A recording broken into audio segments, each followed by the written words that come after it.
waterfall that you see behind me is the Kai waterfall, one of the biggest waterfall in Cherrapunji.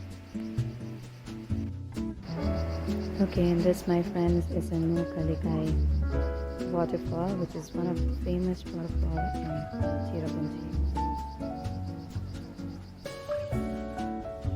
There's a legend behind these falls, and as the legend says, there was a lady named Likai who was forced to eat the meat of her own child, and when she got to know that she had eaten the meat of her own child, she jumped from this very falls, and that's how it got its name, Kalikai Falls.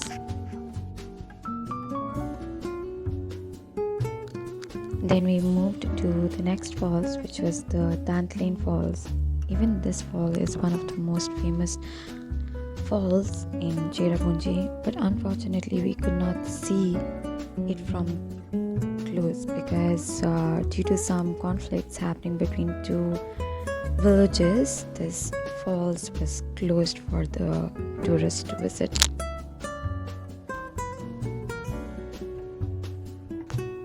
This is the Pruth Falls. Although this falls is not that famous in Cherrapunji, but I found it pretty as compared to any other falls.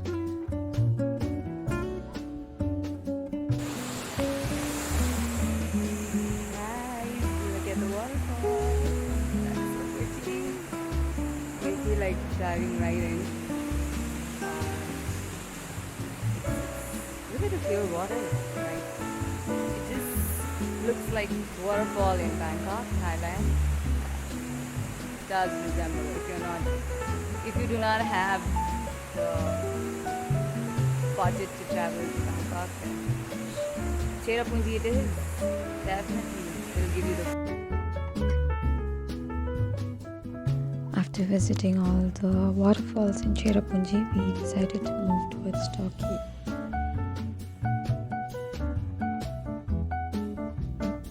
Look at all this smog.